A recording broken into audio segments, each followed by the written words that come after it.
Wait, did the New York Times really just say that running causes colon cancer?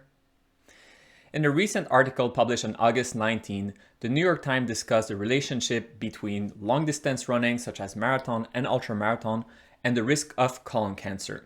It's a shocking and surprising claim that is based on an abstract from last May, and it's making a lot of waves in the running community.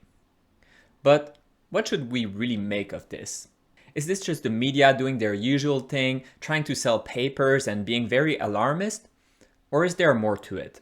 Today we'll break down what goes behind these claims, the science itself, the publication itself, and importantly, contextualize the whole thing in the broader research landscape surrounding this question so that you can understand what is the risk and benefit of running when it relates to cancer.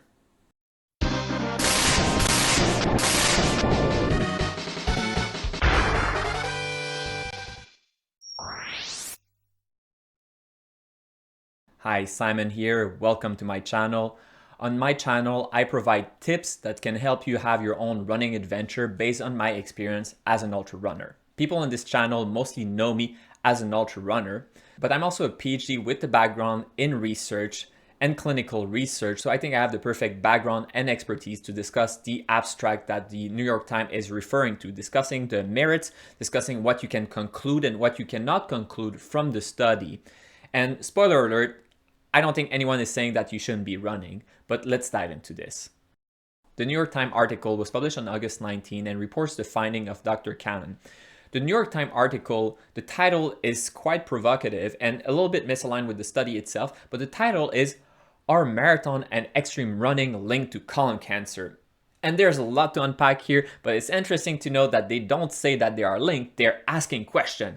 I do not directly say she's a slut. Whether it is the school football team or the janitors on their break, Wendy spends her time as president on her knees or on her back taking the old in-out for hours on end. Or does she? See, that's a question. I'm asking questions then. They're asking questions. They're good journalists. They're asking questions, goddamn you. The title and the headlines are not even fully aligned with what is discussed in the article itself. So the article will go in the findings of Dr. Cannon, which I'll discuss more in depth right after this section. But also has discussion with experts, and the headline is "Experts Don't Know Why." But when you read a little bit more in detail, the expert kind of provide potential reason as to why. One of the expert literally says that I wouldn't tell people to not run.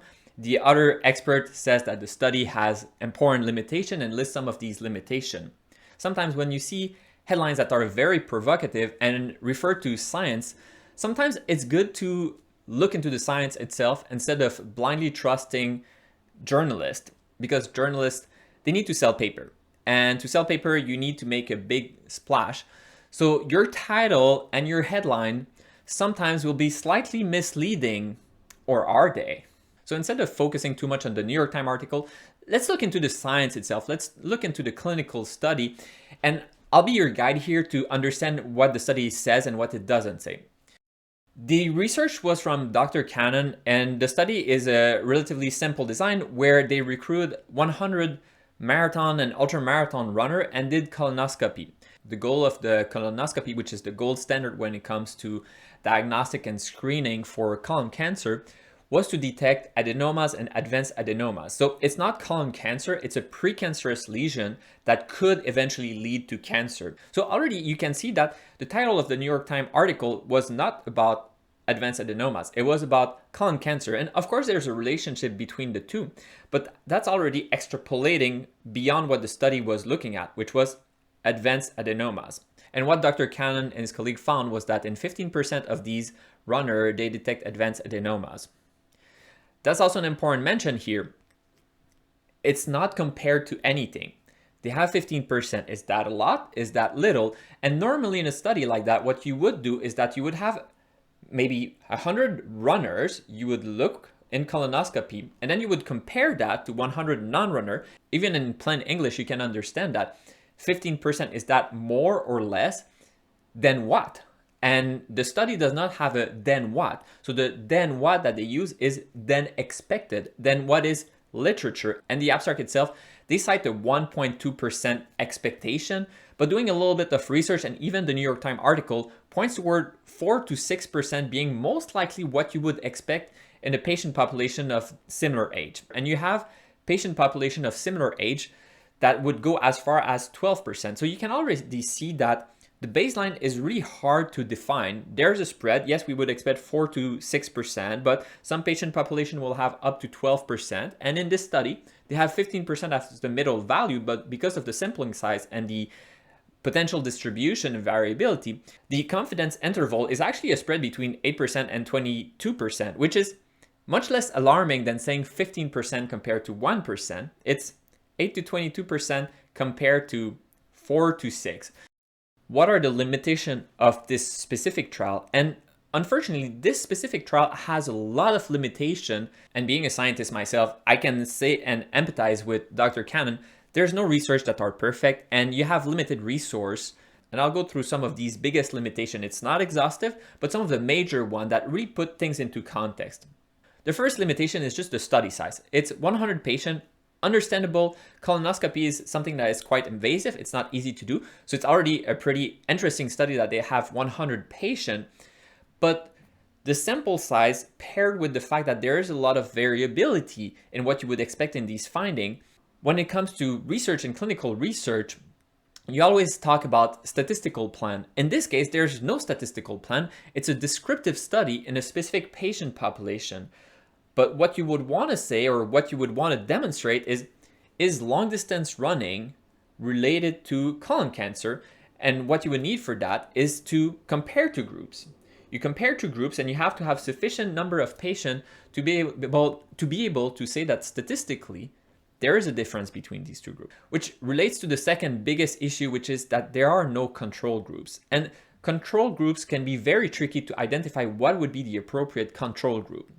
In this case, what are you even trying to demonstrate? Are you trying to demonstrate that running increased risk of cancer, but let's say swimming, someone that would be as active but swimming, has a lower risk of colon cancer?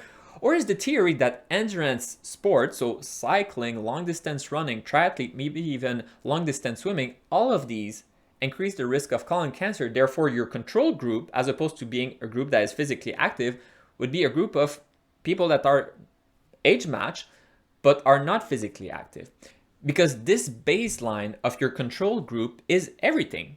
There are a lot of other risk factors that need to be considered and need to be the same in both groups. Just family history is a pretty obvious one. So without controlling for these factors, it's hard to say, well, what do you actually expect? Associated to that, there is a known variability in testing with colonoscopy.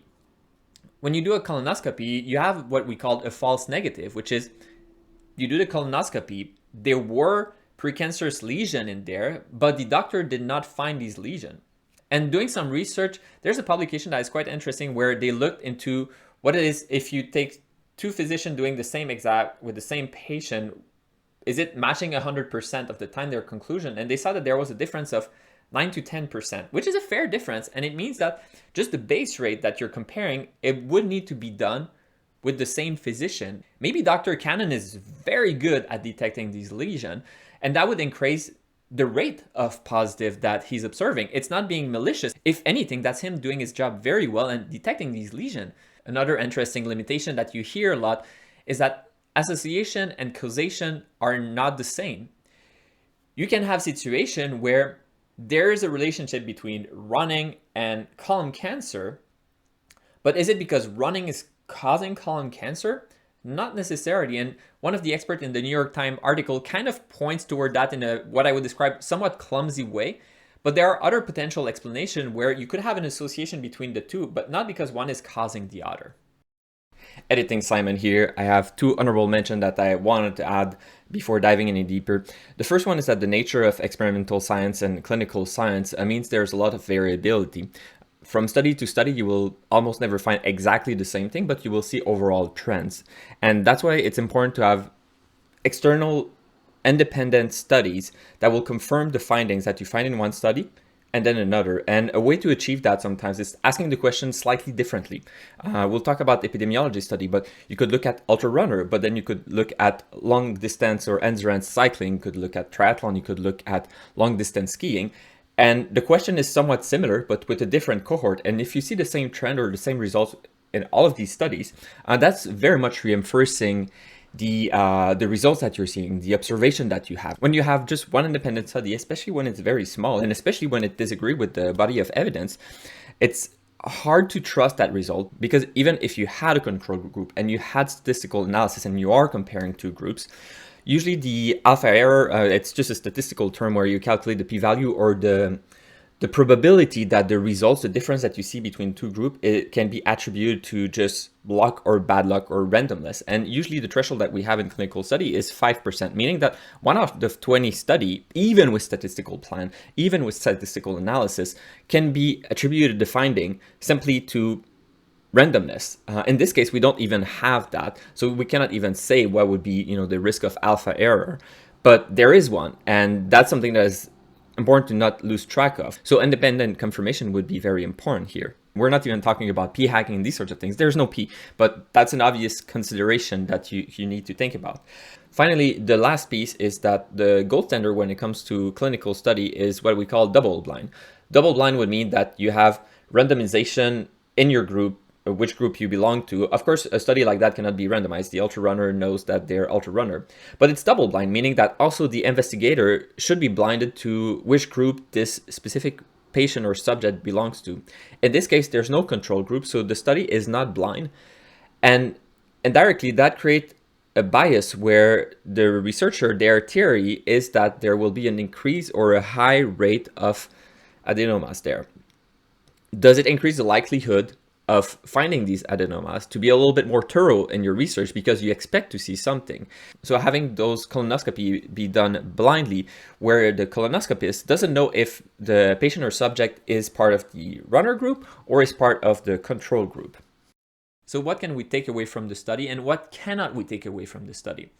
The first one, I mentioned it, it's tracking precancerous lesion, not cancer itself.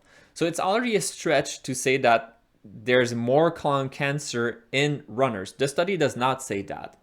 It's also not saying that it's causing it. It's an association that you have more precancerous lesion, you have more advanced adenomas in runner. But third, more than what? Actually, you cannot say more than what. You can say that there's 50% in these specific patients that were selected in this trial.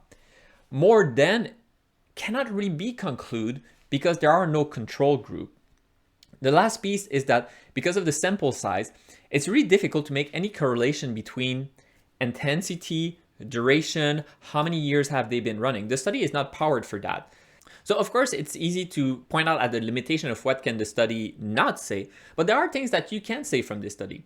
The study can say that 15% of these patients did have advanced adenomas, and yes, it warrants some investigation. It warrants more study. It warrants a study that would be controlled, that you have the same protocol, the same physician, the same research center that will look into these colonoscopy and make a diagnostic and then compare it to a control group. The research is good at creating an hypothesis that is worth exploring.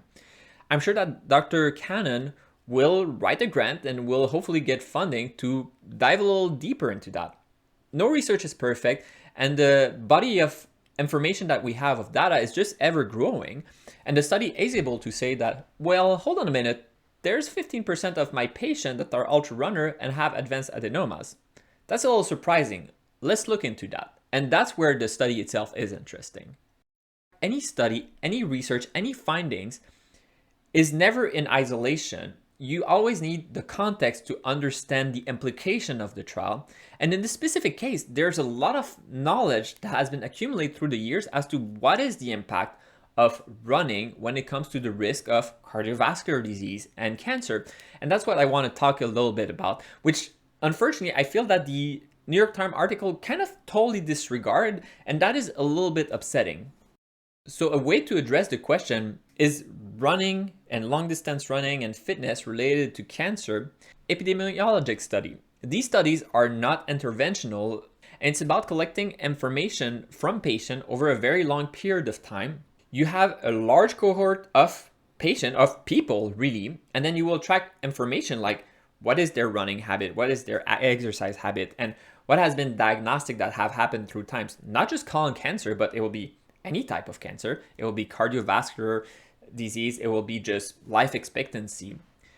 You have this huge data set, and then you can make analysis of this. Is there any relationship or correlation between the amount of running that someone is doing and any of these diseases? And these studies will have 10,000, 100,000, a million patients followed through 30 years. So you have a lot of information in these. It doesn't mean it's perfect, right? Any type of research has their issue, and epidemiologic study obviously have their issue, but it will answer the question, is there a relationship between the two? If you're a runner, are you more likely to have colon cancer? And the publication and the body of knowledge actually points in the other direction. There's solid evidence that exercise and fitness will reduce your risk of colon cancer, but also a lot of different cancer. I'm going to put some publication as I'm talking right now, and they're going to be, everything that I'm referring to will be in the link, the description of the video. But just one example, there's a pool meta-analysis that I think looked into 12 cohort. It's 1.4 million people, and they divide that between high and low leisure time of activity. And they saw that there was a 16% lower colon cancer risk and 13% lower rectal cancer risk in the patients that were physically active. So it's quite the opposite of the study where you only have 100 patients and you see 15% of precancerous lesion. But of course, any of these cohort always ring the question, well, is it really endurance? Are they, not running that much, or is it even running? And that's where you have limitation in any of these trials. One of the studies that I found really interesting was it's not ultra running itself, but it's long distance skiing, which cross-country skiing is very similar to jogging in the level of intensity and the motion of the body. Is just that you're doing it on ski rather than directly on asphalt. And sure, if we were looking into the risk of osteoarthritis in your knees, maybe that's not necessarily a super relevant group. But when it comes to the gut and the hypothesis that is, it's based on the amount of food that you're taking and digesting a lot of carbs, it's extremely similar. And there's this race, the Vasaloppet in Sweden. It's long distance skiing. I can't remember the distance. I think it's 100 kilometers. It's been done for the longest time. It's a very traditional race. It's a big event.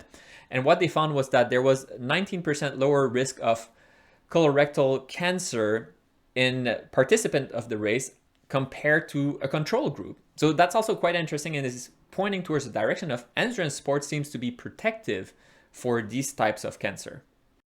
And I want to give my 2 cents as a scientist and as a researcher that there's always such a huge contrast between what is reported in the news and what scientists and experts are always saying. There's a bias for journalists to be a little bit more definite about it and raise the alarm, or are they raising the alarm, right? But the experts tend to understand the limitation of their trial much more. And I think it's really important in science, but also in life in general, that you cannot just dismiss information because it doesn't suit you, right?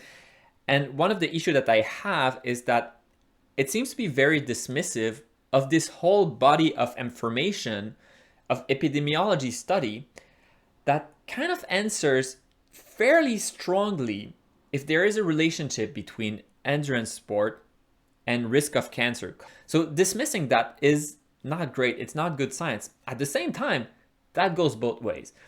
Simply dismissing the trial of Dr. Cannon because it doesn't fit what I want to believe in is also dismissive and is also not appropriate scientific behavior. It raises question, it warrants further investigation. That's what matters. But how do you reconcile these things? And as any experimental scientist knows, not everything lines up perfectly. You will always have contradicting research that you need somehow to explain. Is it just that it's bad research? I mean, that's an easy way to kind of dismiss. And to some extent, in this specific case, there is a strong rationale to say that there's a lot of variability in colonoscopy. The study size is very small and you don't have a control group. So yes, this can be explained simply by the variability of finding these lesions in general, and that could reconcile both of these. On the flip side, there are other explanations that could also explain that. It could be that the protective effect of endurance sport is mostly noticeable when you're doing moderate exercise, but when you go in extreme and you run 100K, 100 mile, 200 mile, the protective nature that you were observing, that the more you run and the better protection, it kind of does a curve And if you go too far to the extreme, then you're going back in the direction where you're increasing the risk. And that's where potentially what would be interesting would be to look into more epidemiologic database, but focusing much more on long distance running or extreme distance or these sorts of things, collecting that information. And hopefully Dr. Cannon is already talking with some epidemiologists that might have access to databases that are already existing. And if that's not the case, creating these databases. But so should you stop running? Should you be worried right now? The answer is no. I mean, the study is really not big enough, controlled enough to really even have you worry about it.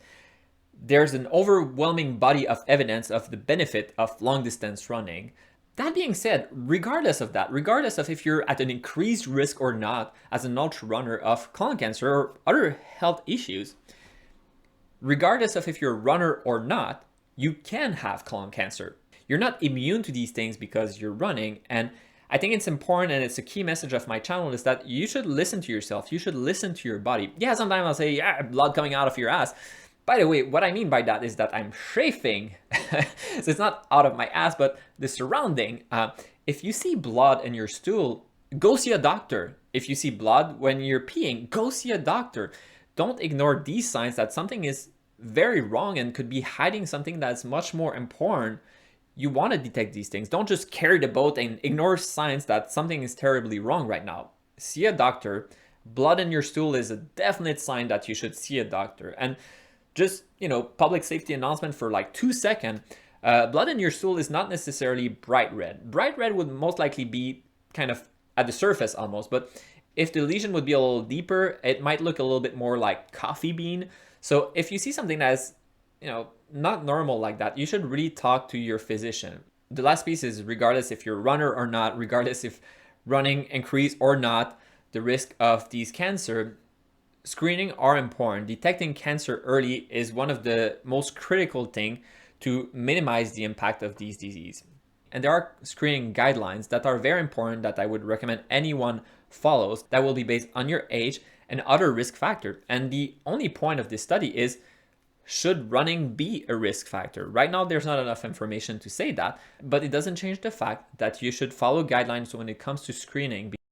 Now, we focused a lot on the Dr. Cannon finding because it was published by the New York Times. But during the same conference, there was a very interesting publication that is not mentioned at all. And what they did is that they had a structured training plan compared to a control group. It's an interventional study in patients with colon cancer. And what they found was that you have an increased survival and disease progression in these patients where you create these structured training plan. I think these findings are very interesting, but somehow that's not what we talk about, unfortunately. In conclusion, headlines, you always have to be careful about that. Journalists, at the end of the day, they're selling paper, they're selling clicks, and they will make headline catchy. It doesn't mean they're lying. It just means that they're focusing on things that will be shocking, that will generate clicks, that will generate interest, and it's understandable.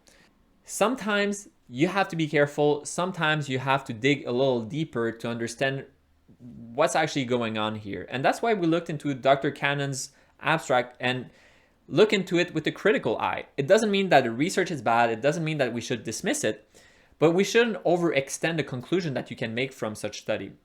It warrants more investigation, but it does not warrant being worried right now that running is going to kill you.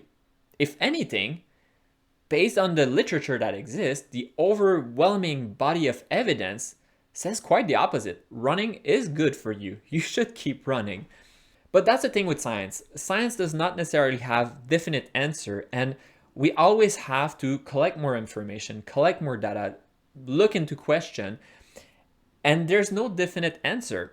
As I mentioned, there could be explanation where, in fact, too much running potentially is not great. We don't know that right now. And we're just gathering more information. And there's this concept, the Occam razor principle, where when you have two competing theories or explanation, you should always opt for the simpler one. It's not because the simpler one is necessarily true. It's just because until you have evidence otherwise, that's really the direction you should go. Because otherwise we could always say, well, it's because alien or something, right? You go with the simpler explanation, and if you have more information, For example, we do an epidemiology study that looks specifically at ultra runners that have been running for 10 years, doing 100 miles, and what we find is that they are at an increased risk. Then we would change our theory to a certain amount of running is protective and too much is bad. But we don't have that information right now. And until we have that information, it would be extremely speculative to say something like that. We don't know. I mean, it could also be that the more you run, the more protected you are. Go run, go outside, have fun. Dr. Cannon is not saying you shouldn't do that. Dr. Cannon is wondering, well, should we increase screening? And potentially, science is not so definite. Science is not the headline in a newspaper. Science evolved, we're collecting more information, and the more information that we have, the more accurate our theory will be. Right now, the theory is that running is protective, and there's a lot of information about that, but at the same time, don't ignore science and follow screening guidelines. So I hope this video was helpful. I hope that using my scientific background to better explain the finding of Dr. Cannon as opposed to focusing on the headline is informative, is helpful. If you appreciate this video, please leave a thumbs up, comment below what do you think about this news article or the research itself. I'm curious to generate that discussion. As always, thanks for watching and see you next time.